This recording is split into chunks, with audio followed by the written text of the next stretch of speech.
Mateo capítulo 26. Vamos a leer del verso 6 al 13. Es un pasaje bastante conocido. Dice: y estando Jesús en Betania, en casa de Simón el leproso, vino a él una mujer con un vaso de alabastro de perfume de gran precio y lo derramó sobre la cabeza de él, estando sentado a la mesa. Al ver esto, los discípulos se enojaron diciendo: ¿para qué este desperdicio? Porque esto podía haberse vendido a gran precio y haberse dado a los pobres. Y entendiéndolo, Jesús le dijo: ¿por qué molestáis a esta mujer? Pues ha hecho conmigo una buena obra. Porque siempre tendréis pobres con vosotros, pero a mí no siempre me tendréis. Porque al derramar este perfume sobre mi cuerpo lo ha hecho a fin de prepararme para la sepultura. De cierto os digo que donde quiera que se predique este evangelio en todo el mundo, también se contará lo que ésta ha hecho para memoria de ella. Señor, te damos gracias por tu palabra. Gracias, Señor, porque tu palabra es siempre viva, eficaz, buena para nuestra vida. Señor, de manera muy humilde, Señor, esta tarde quiero pedir que por medio del auxilio, del socorro, Señor, de tu Espíritu Santo, puedas ayudarme para comunicar esta palabra a la vida de tus hijos. Señor, bendice a tu iglesia esta tarde. Los que se han dado cita en esta sala, Señor, venciendo probablemente las dificultades, las adversidades, el frío, Señor, y las preocupaciones cotidianas de la vida.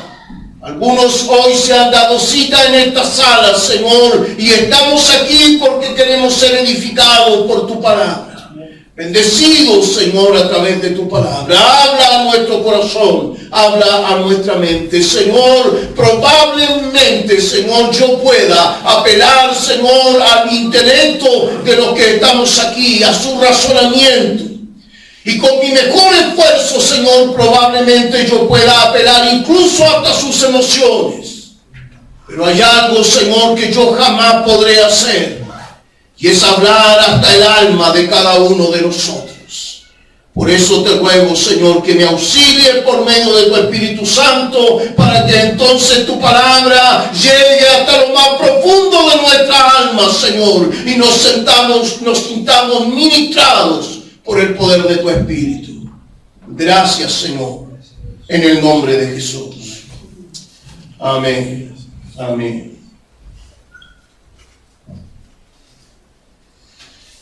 El relato que nos ofrece Mateo, hermanos, nos cuenta de una fiesta que se celebra en la casa de un tal Simón, apodado el leproso. En realidad, lo más probable es que este Simón haya sido un hombre al cual Jesús limpió de su lepra, lo sanó, y este hombre, después de haber sido exiliado, ustedes saben que los leprosos en Israel eran exiliados, sacados fuera de la ciudad. Probablemente volvió a su casa, porque ya estaba limpio. Y ahora organizan una fiesta, una comida, un asadito. Y deciden juntarse en la casa del leproso. Es típico esto en un barrio, ¿no? Oye, juntémonos en la casa del chico. Juntémonos en la casa del guatón. Acá dijeron: juntémonos en la casa del leproso. Así le decían a este señor, porque imagínense, eso era inusual, nadie se sanaba de lepra, la gente se moría. Pero este sanó, entonces, ¿cómo podían nombrarlo? El leproso. Ahí estaba. ¿Y qué celebraban? Mire, yo no sé, este tal Jesús, hermano, uno va construyendo una figura de Jesús un poco extraña. Jesús fue para celebrar la resurrección de Lázaro. Decidieron comerse un asadito. Mire, si uno lee el relato de Juan, que también es un texto paralelo a este, el relato de Juan dice: se reunieron en la casa de Simón el leproso para celebrar la resurrección de Lázaro. Lázaro. O sea, seguramente Lázaro se sentía tan contento de haber resucitado de los muertos. Y que no, pues hermano. ¿Ah? Yo a esta altura también lo haría. Imagínense, me resucita el Señor. Yo hago un asadito. Invito a mis amigos. Y ahí estaba Jesús con sus apóstoles, otras personas. Estaba el tal leproso ahí, enfiestado con Jesús, comiendo a la mesa. Dice el relato de Marcos que Lázaro era el que era celebrado y estaba a la mesa. Y lo destaca el relato. Este es el motivo de la fiesta. Lázaro. Y ahí están los discípulos, Lázaro, el leproso. Están todos allí comiendo, celebrando en esta fiesta. Y también están las hermanas de Lázaro, Marta y María. Este acontecimiento, según Juan, ocurrió 6 días antes de que Jesús fuera entregado para ser muerto. Solo 6 días antes de que Jesús fuera llevado a la crucifixión, celebran en la casa de Lázaro la resurrección de este. Una fiesta, una comida. Están a la mesa. No es una mesa como esta. Las mesas de los judíos en tiempo de Jesús era una madera que estaba más o menos a unos 30 centímetros del suelo. Muy bajita. Entonces los que estaban a la mesa generalmente se acostaban en el suelo y se apoyaban en una mano, ¿cierto? Y con la otra comían. Entonces estaban todos para allá y apoyados y los pies hacia atrás. Así se comía en tiempos de Jesús. Eso era estar a la mesa. Era como holgazanear un rato, tirarse, comer con los amigos. Y ahí estaba Jesús. Por eso el relato dice que esta mujer derramó el perfume sobre su cabeza. Era muy fácil. Estaba a 50 centímetros del suelo. Era fácil que le derramaran algo en la cabeza a Jesús. El relato tiene como objetivo, el relato de Mateo. Recuerden ustedes que Mateo escribe un evangelio donde la figura de Jesús es un rey. Todo el evangelio de Mateo lo que hace es mostrar a Jesús como rey, como Señor, como soberano. Cada evangelista tiene un sentido diferente para escribir su evangelio, pero Mateo lo presenta como rey. Jesús el gran rey. Y ahora han celebrado una fiesta y han invitado al rey. Y en medio de la fiesta aparece una mujer, María, con un frasco de perfume. Y deciden derramarlo sobre la cabeza de Jesús mientras estos están a la mesa. Y dice el relato que eso causó indignación en los discípulos. La palabra griega, hermanos, es tremendamente decidora. Eiganastesai. Sintieron una rabia visceral. Yo no sé si usted ha sentido rabia visceral. Esa rabia que viene de pronto, hermano, pero es una rabia tan grande, un enojo, una molestia. Dan ganas de decirle tantas cosas a la gente de repente cuando nos viene esa rabia. Una rabia visceral, hermano. No, ni siquiera es una molestia, ni siquiera es que hayan pensado, procesado. Vieron lo que ocurrió y les dio rabia. Al tiro, no pensaron, no analizaron, no calcularon, no midieron. Ni siquiera pensaron, hermanos, que estaban de invitados en una fiesta. Solamente les dio rabia. Se enojaron, se indignaron, dice el relato. Y entonces uno se pregunta, ¿quién es esta mujer que aparece en escena? Fíjese que los evangelios demuestran de que María, esta es la tercera vez que está a los pies de Jesús. Es la tercera vez que María está a los pies del Maestro. Ya en Lucas capítulo 10, verso 39 se nos cuenta que la primera vez que Jesús vino a la casa de Lázaro, cuando este todavía estaba sano, dice que el maestro comenzó a hablar y a enseñar, y entonces María, dice, se puso a los pies del maestro para aprender, para escuchar. Juan capítulo 11, verso 32 nos cuenta que por segunda vez María se lanza a los pies de Jesús cuando llega a ver que Lázaro había muerto.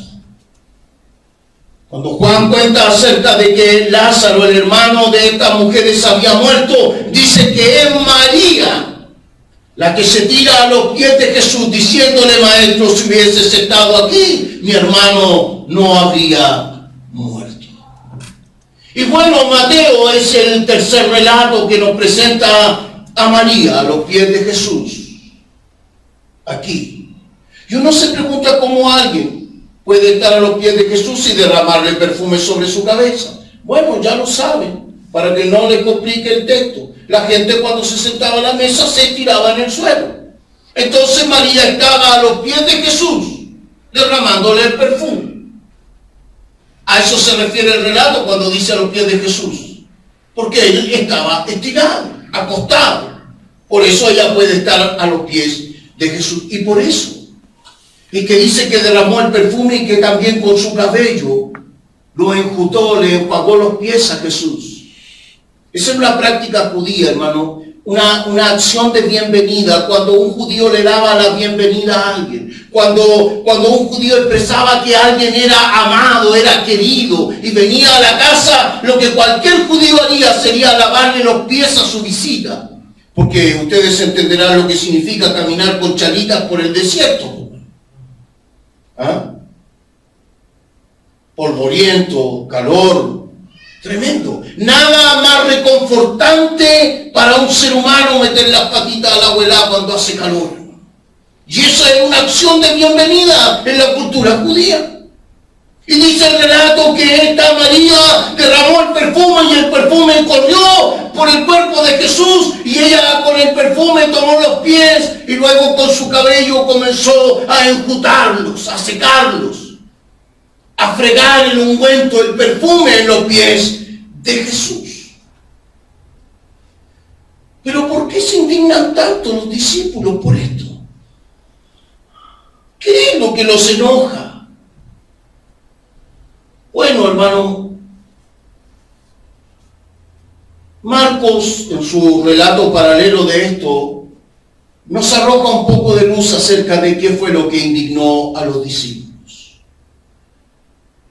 Lo que indignó a los discípulos, hermano, es que este perfume era un perfume tremendamente caro.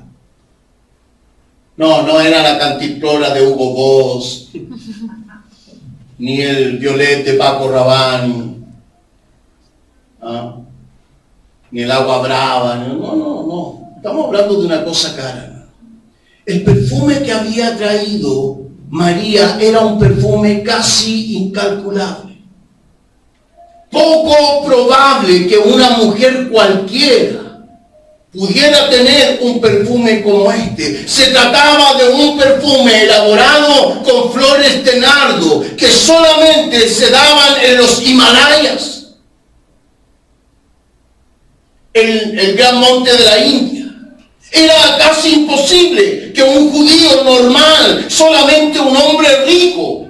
De hecho, la historia cuenta que solo reyes entre ellos alguna vez se regalaban perfumes de nardo, porque era incalculable. En el tiempo de Jesús, esta botellita que tenía María costaba 300 denarios. El sueldo de todo un año de trabajo de una persona normal. 400 lucas nomás. 4,8 millones. O sea, el perfume que derramó esta mujer costaba un autito chino que podríamos comprarnos hoy día para andar un poco más cómodos, ¿cierto? Un autito 0 kilómetros, un autito chino cuesta 4,5 millones, 5 millones. Eso costaba el perfume, por lo. Así nomás. Mire, fíjese que dice el relato que el perfume era envasado en un frasco de alabastro. Hay quienes se confunden y hablan del perfume de alabastro. No, el perfume era de nardo, de la flor de nardo, pero se envasaba en alabastro. Alabastro es una piedra. Es una piedra que tiene la particularidad de ser translúcida. Se puede ver la luz a través de la piedra. Cuando la cortan en un pedazo pequeño, uno puede ver la luz a través de la piedra. De hecho, hoy día hay lámparas de alabastro.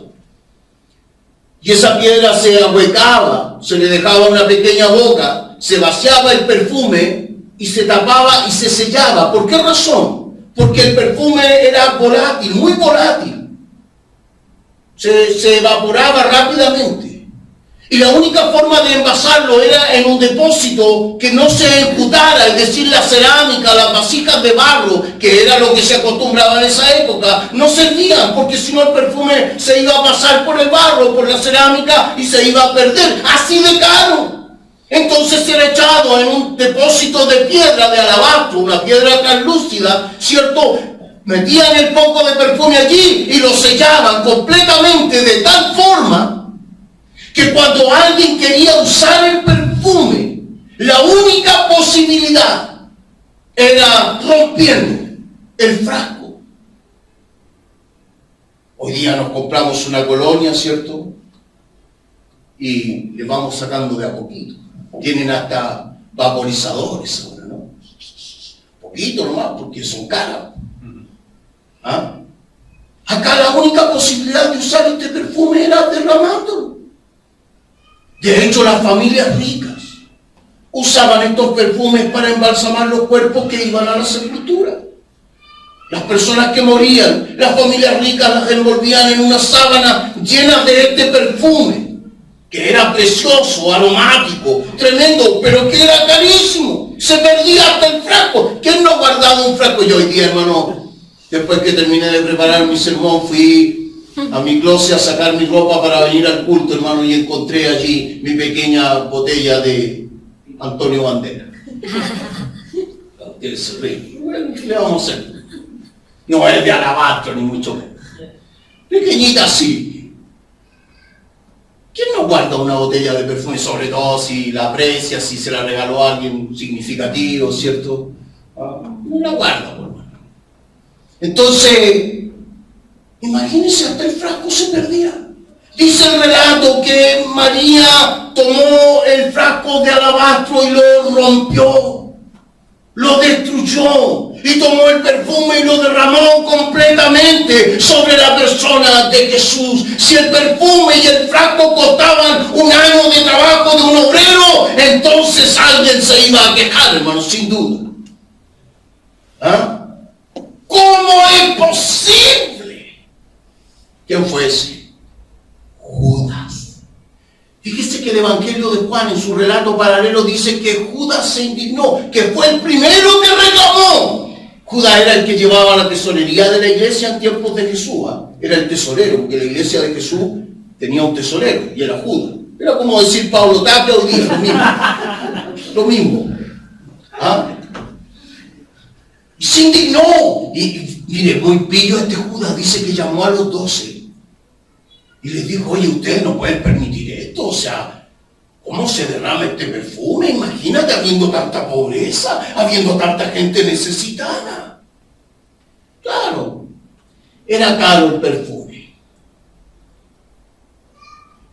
Y a Judas le pareció que era un buen motivo para alegar.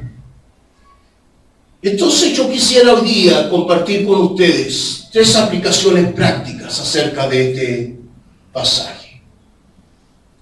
Y lo primero que me gustaría destacar es de que existen muchas personas, hermano, existe mucha gente, incluso en las iglesias, que siempre está tan preocupado de la cosa social, están tan preocupados de las necesidades de otros, están tan preocupados de lo que sufren otras personas, pero nunca han sacrificado un día para el Señor, nunca han sacrificado un tiempo en la obra de Dios, nunca han sacrificado un peso en la obra del Señor, jamás han apartado un dinero para bendecir la iglesia, nunca han dispuesto un tiempo de su vida de decir: pastor, yo voy a dedicar este día para hacer tal labor en la iglesia, yo voy a dedicar este tiempo para ayudar en... Nunca han dado nada en la obra de Dios, pero viven preocupados y su gran pretexto siempre es que el mundo tiene tanta necesidad y viven salvando al mundo, pero no salvan a nadie. Hay mucha gente así. Hay mucha gente que actúa como actuaron estos discípulos de Jesús. Hay mucha gente que actúa como lo hizo Judas. Siempre cuando están frente a otros que rinden sus vidas, que dan su tiempo y que dan su dinero y aportan en la obra de Dios, siempre tienen una excusa para decir, no, yo no puedo, yo no lo puedo hacer, es que hay tantas cosas que hacer en este mundo, es que hay que ayudar a tanta gente, pero nunca hacen nada. Que el Señor nos ayude. Jesús dijo al respecto a los pobres, van a tener siempre. Pero a mí no. A mí no me van a tener siempre. Estaba a 6 días de ser crucificado, de ser muerto. Incluso Jesús llega a decir en el relato que esta mujer ha hecho esto y le dice a los discípulos, no la molesten, no sean molestos, no sean pesados con ella, porque lo que esta mujer ha hecho es prepararme para mi muerte. Se trataba de la muerte de un rey que iba a dar su vida por salvar a los que estaban perdidos. Era un momento tan especial en la vida de Jesús. Probablemente esa fiesta, hermano, era el momento que Jesús había buscado para disipar en su alma el dolor, la aflicción que le significaba tener que separarse de Dios Padre, clavado en la cruz de Calvario, soportando el pecado de todos nosotros. Era el momento más cruel en su vida y él lo sabía, estaba dispuesto a vivirlo, pero quienes estaban con él no lo habían comprendido.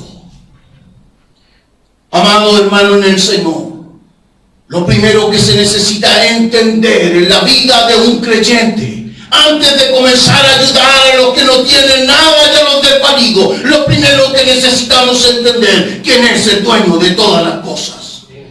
Necesitamos entender que Él es Dios y es el creador y nosotros criaturas.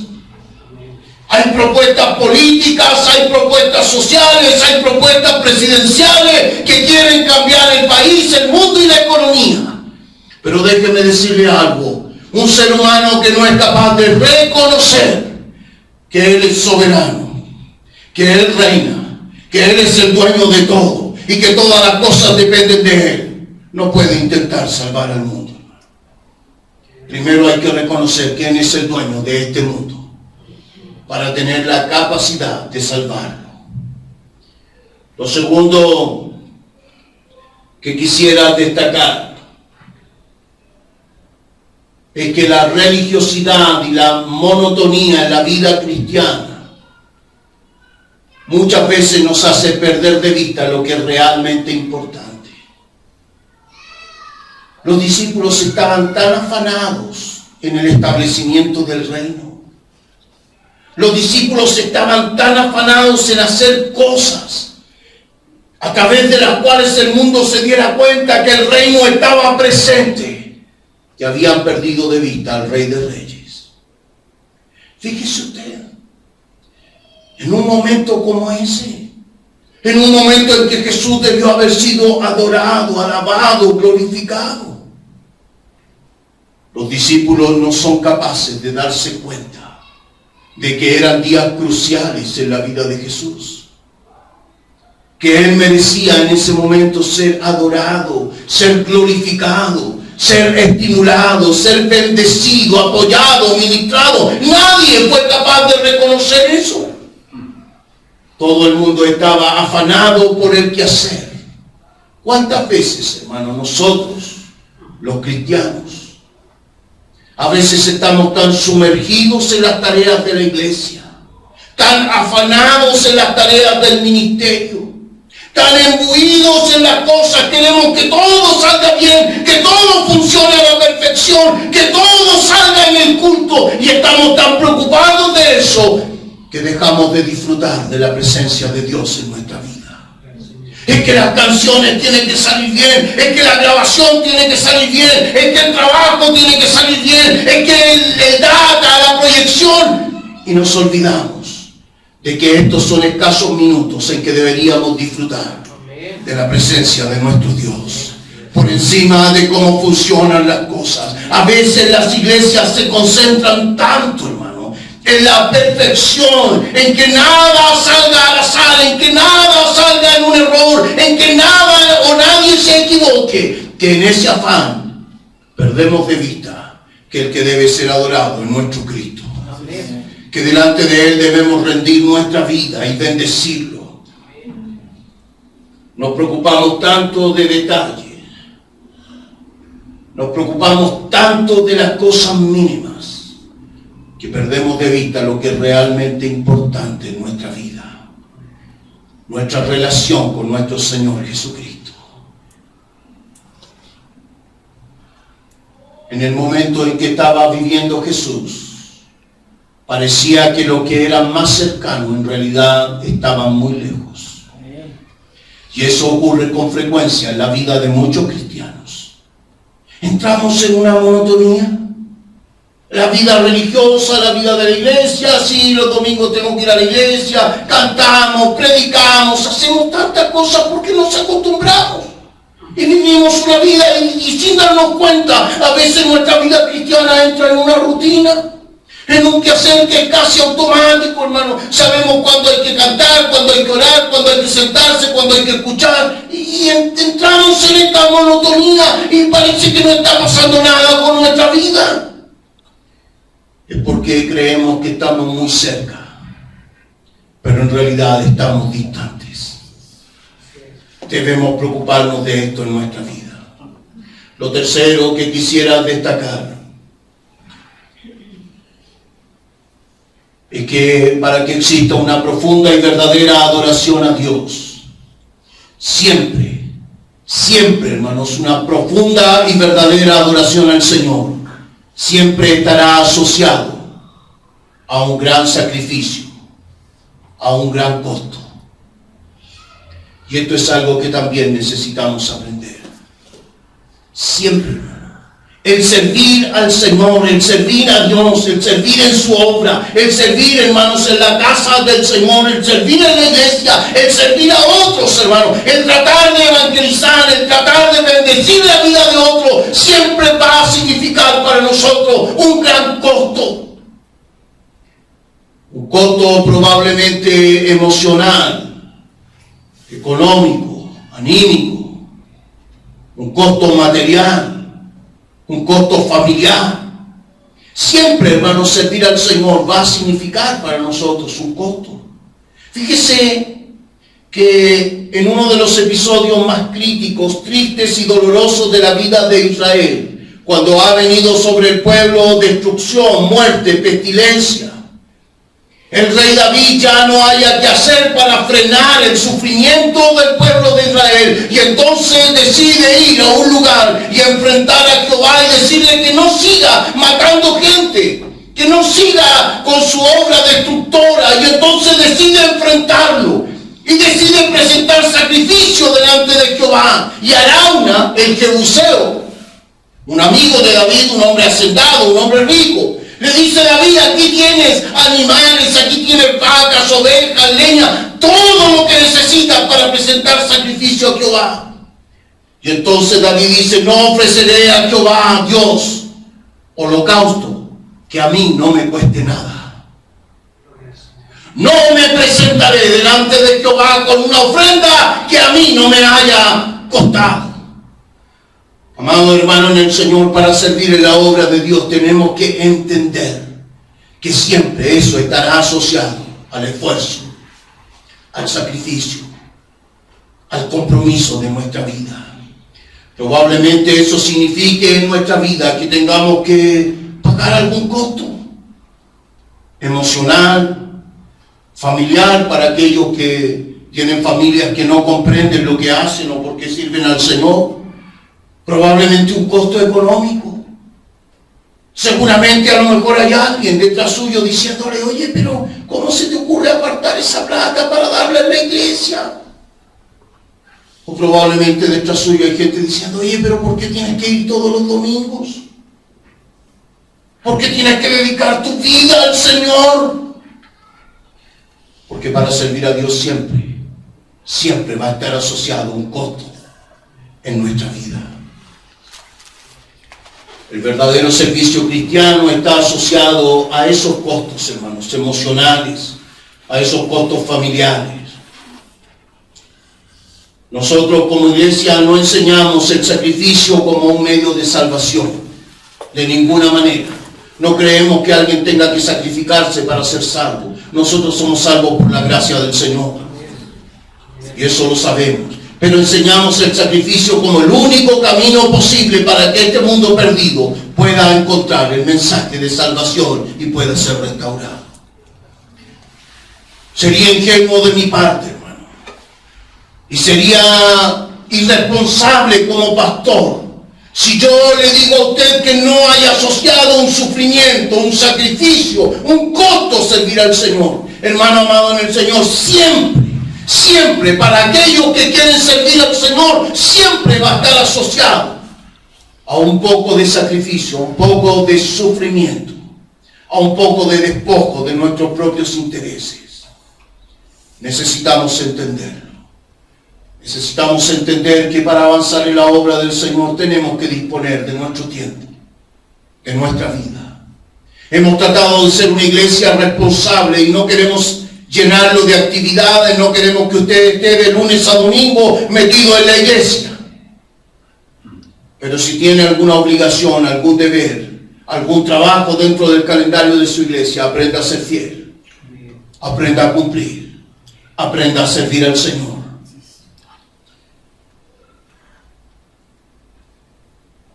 Quisiera terminar mi sermón esta tarde, pero no sin antes decirle, hermanos, que de cuando en cuando es bueno venir al Señor y romper nuestro frasco de alabastro. No nos va a hacer daño, hermano. De cuando en cuando necesitamos venir al Señor y abrir nuestra vida, nuestro corazón. Yo sé que su tiempo es importante. Yo sé que sus planes también lo son. Yo sé que su familia es importante. Yo sé que sus proyectos de vida, sus negocios, sus estudios son importantes. Probablemente sean tan importantes que se han convertido en un frasco de alabastro con un poco de perfume de nardo. Yo no digo que su vida no tenga valor, hermano, su vida tiene valor. Hermana, tu vida tiene mucho valor. Tus planes y proyectos tienen mucho valor y probablemente sean como un poco de perfume de nardo en un frasco de alabastro. Son lo más preciado probablemente para usted. Pero de cuando en cuando es bueno venir a la presencia de Dios y romper ese frasco de alabastro y derramar nuestros planes y nuestros proyectos delante de Dios. Quiero hacer un llamado a su conciencia, a su corazón. ¿Qué sería de nuestros planes? ¿Qué sería de nuestros proyectos? ¿Qué sería de nuestras ambiciones en la vida si Dios no estuviera preocupado de nosotros? Quiero hacer un llamado de atención. No desperdicie esta tarde. Abra su corazón. Presente sus planes, sus proyectos, sus deseos. Son legítimos. Yo no estoy en contra de eso. Son legítimos, es bueno. Los seres humanos fuimos hechos para eso, para tener sueños, proyectos, planes. Eso está muy bien. Pero como dice la carta de Santiago, no digas iré, venderé, viajaré, compraré, porque tus planes son como una niebla. Y Jehová de un soplo lo disipa. Siempre dice, siempre debe decir, si Dios quiere. Quiero que incline su cabeza. Quiero invitarle esta tarde a derramar ese frasco de alabastro de su vida delante del Señor. ¿Dónde está puesta su prioridad? Que es lo más importante en su vida. Las cosas que hacemos son importantes, pero qué tan importante es Dios en su vida. Bendito Señor. Y esta